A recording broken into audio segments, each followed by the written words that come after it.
All right, shalom, shalom. First off, give all praise, honor, and glory unto Yahweh, Bahashem, Yahushai, Bahashem, Rakarkadash, giving double honors to the apostles and the elders of GMS, salutes and honors to the elect, all the brothers across the four corners who are enduring in truth and sincerity, of the men and the women who follow. Excuse me, this is the brother Kratazah from the GMS Nebraska camp, coming back at you with another lesson through the spirit and power of Yahbashim Yahushai. This lesson being entitled Fight Your Demons and Win. All right. So we all have different battles, different vices, different things that we go through. We all are running our own race.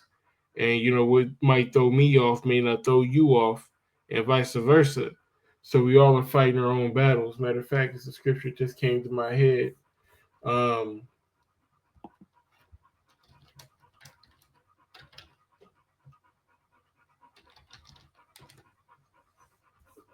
Second Ezra chapter 7 and verse 57 says, Then answered he me and said, This is the condition of the battle which man that is which man that is born upon the earth shall fight.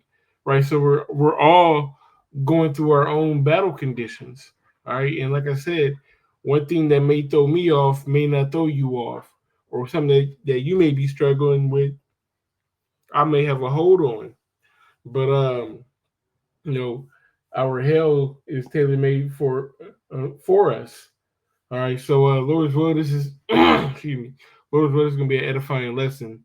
So let's start with Matthew 12 and 43. It says, "When the unclean spirit is gone out of a man, he walketh through dry places, seeking rest, and findeth none." So when you try to get yourself right and you try to clean yourself up, you cast that demon out. But that demon is now walking through dry places, all right, seeking rest and finding none, right? He's looking for another host, so to speak. Imagine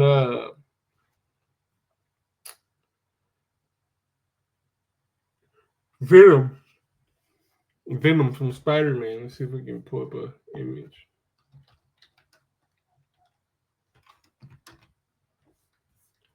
You know, this guy he needs a host in order to really manifest, right? So you can see the real guy who's in there, but you know that entity needs a host to feed on in order to manifest itself. All right, and that's what demons do. They go off about. Well, let's get that. Um, First Peter 5:8 says, "Be sober, be vigilant, because your adversary, the devil, is a roaring lion, walketh about, seeking whom he may devour." All right. So Satan is doing his job.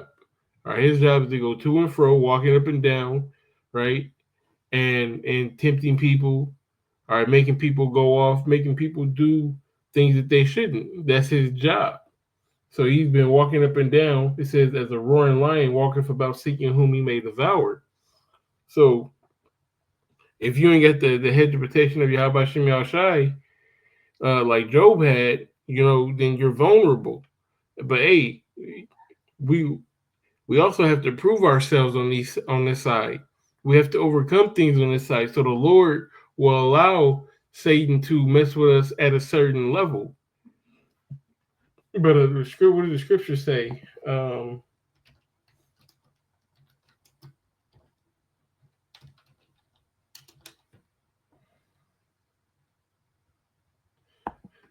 First Corinthians 10 and 13, it says, "There has no temptation taking you, but such as common to man.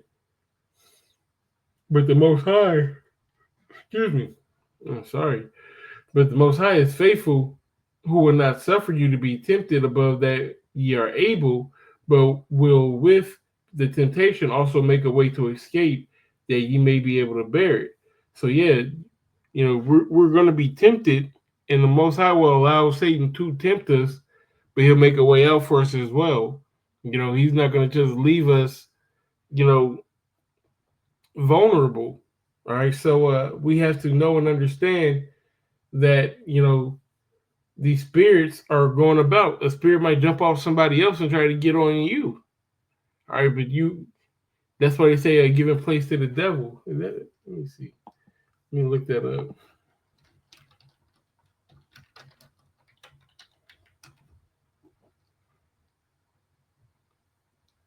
Hey, there you go.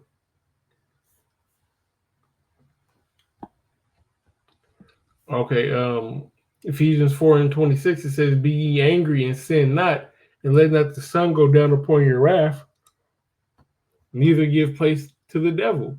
Don't give him any wiggle room to come into your spirit or to come into your body and utilize you for his purposes. All right, going back in Matthew 12:44 says, "Then he saith, I will return to my house from whence I came out, and when he is come, he findeth it empty, swept, and garnished." Right? So when you get rid of a bad habit, all right, you have to fill in that void. I found myself, I would I had an issue with like just and it's nothing terrible, but just like I would watch a lot of content. Whether I remember one time it was at one time should I say it was boxing. I was like heavy into boxing, and I'm watching boxing fights. I'm watching YouTubers on people on YouTube who talk boxing all day. I'm watching getting the updates. I just was boxing, boxing, boxing, but so I said, okay, well, damn, I'm watching too much boxing. But next thing you know, now I'm watching, Dragon Ball Z, or now I watch the rest. You have to take out that empty space, okay, and fill it in with something, fill in that void, right? Because, like I said, I will go from one thing to another, one thing to another, one thing to another, and I'm not solving the problem. The problem isn't boxing, right? The problem isn't anime or wrestling or anything like that. The problem is I'm not being productive. The problem is I'm Sakya. The problem is I'm too tuned in, all right, to TV, to television, to the world, to things of that nature. So the solution to the problem is to say, okay, well, I watch my little boxing content or whatever. I watch, football, whatever, I want to watch. But then I have to go watch a lesson. Then I have to read a chapter. I have to, you got to break up that cycle so that I'm not just, binge watching hours of boxing. All right. But now I didn't got a few chapters in. I done got a video in. I listened to an audio book. All right, I did something productive. That's the whole goal, right? Is to be more productive. So you have to furnish that house. You can't just leave it empty. So Matthew 12:45 it says, "Then he goeth and he taketh with himself seven other spirits more wicked than himself, and they enter and dwell there, and the last state of that man is worse than the first. Even so shall it be also unto this wicked generation." So when that spirit comes back, he's gonna have seven more stronger spirits ready to pounce on you. All right, it's gonna be just that much more hard to get rid of that habit, all right, to combat that spirit. So when you get rid of it, you know, that motherfucker needs to stay going. All right. And the only way to fill that void is through the spirit. All right. And it may not even be something spiritual. Maybe you go for a run. You know, maybe I don't know, write poetry or something. As long as you're identifying what's what your issue is and fixing it. Let's see.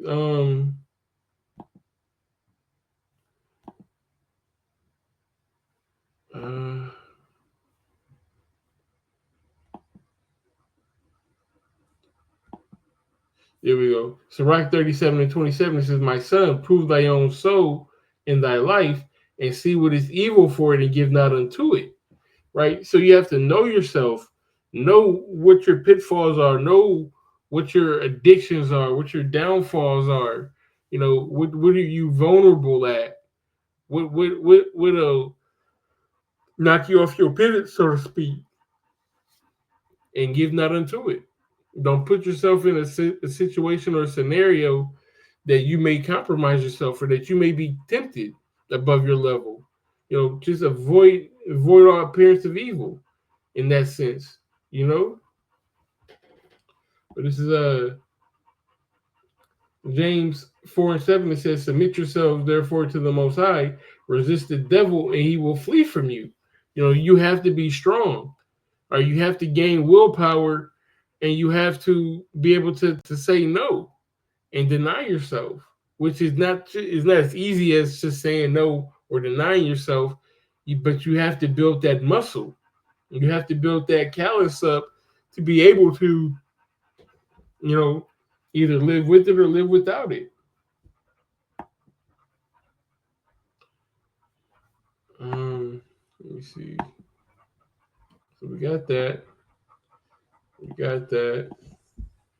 We got that. We got that.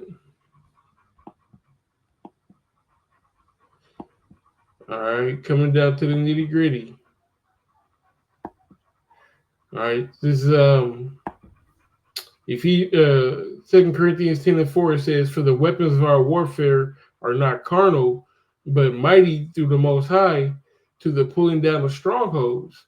Right. So, matter of fact, let me back that up.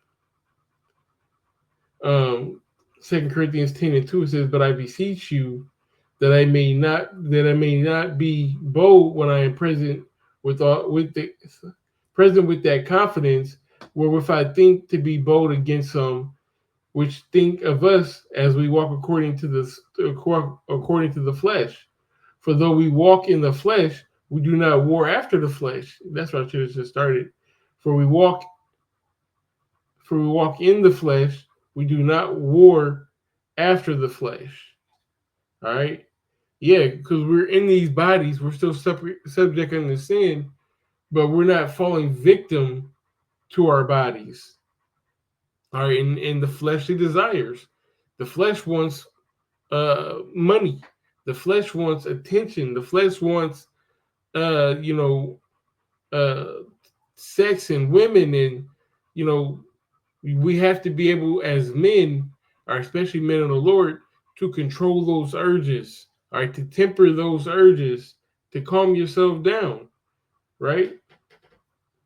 Because ultimately, the Most High is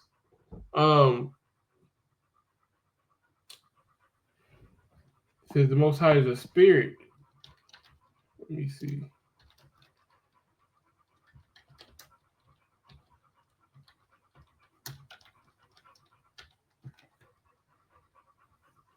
Yeah, here we go. This is John 24:4. It says, "The Most High is a spirit, and they that worship him must worship him in spirit and in truth." Right? So if you're always dealing in the flesh, how can you deal in the spirit? How can you deal in the truth? You know? So you have to build up, like I said, that callous of denying yourself, all right, knowing yourself, not giving unto yourself the things which are pleasurable unto you that will cause you to fall, not putting yourself in those situations, all right. And while you at it, Ephesians 6:11 says, "Put on the whole armor of the Most High, that ye may be able to stand against the wiles of the devil." Right? So it said to put on the whole armor, for we wrestle not against flesh and blood, but against principalities, against powers, against the rulers of darkness of this world, against spiritual wickedness in high places. That's a whole mouthful. It's not, Johnny from down the street that we're battling. All right, this is you could be battling the most strongest demon, on the left hand side. Or it could be a weak demon, or it could be who knows. You know, we don't control that. But these ain't just regular Joe Schmoes that we're dealing with. They have the power vested in them by Yahweh Shem Shai to cause people to go off or cause people to stray from their path. Verse 13 says, "Wherefore take unto you the whole armor of the Most High, that ye may be able to withstand the evil day, and having done all to stand. Therefore, having your loins girded about with truth, and having the breastplate of righteousness." Truth and righteousness, two things that are pillars. And this is a pillar precept, but these two are pillars. Truth and righteousness. Saying what it is whenever it is what it's supposed to be, and doing the right thing. All right.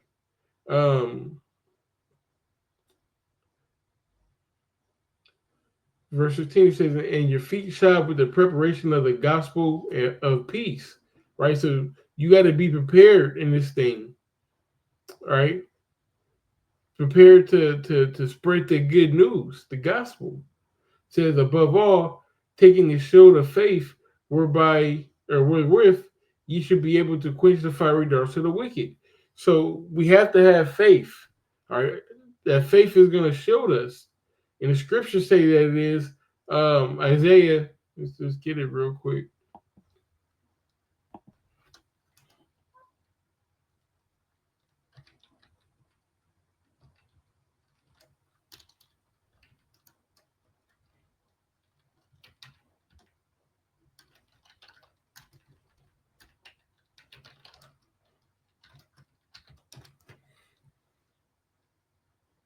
Isaiah 33:6. It says, "And wisdom and knowledge shall be the stability of thy times, and strength of salvation, the fear of the Lord is his treasure." Right? So wisdom and knowledge is going to be the stability, all right, your faith in those times, all right, and the strength of salvation, fearing the Lord is his treasure.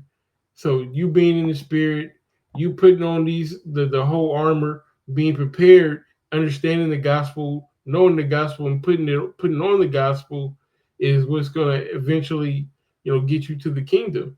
It says that above all, the shield of faith, whereby which you should be able to fuck it. Faith. That's what I was on. Faith. That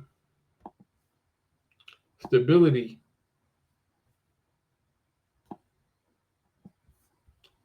Stability goes back into Strong's H530. Amawan, right, which is steadfastness, firmness, fidelity, steadfastness, steadiness, faithfulness. It just goes into faithful, truth. So we have to, be faithful to this truth. Right? That's what's gonna block the bullshit, so to speak. That's what a shield is for. All right, we have to stay in this mindset. All right, that we need to get out of here. We can't be content with being here in Babylon because there ain't nothing here for us. Right? So we have to be able to overcome and fight these internal battles, all right, and win. All right, fight your demons and win. Don't be buddy with your demon. All right, he get all comfortable. He got his own room. He ordering DoorDash on your card. Don't get comfortable with your demon. Fight your demon and win. And with that being said, Lord's will, this was edifying. And with that being said, we give all praise, honor, and glory unto Yahweh by Hashem Yahushai, by Hashem Rakakadash, giving double honors to the apostles and the elders of GMS. Salutes and honors to the elect, all the brothers across the four corners who are enduring in truth and sincerity of the men and the women who follow. Shalom.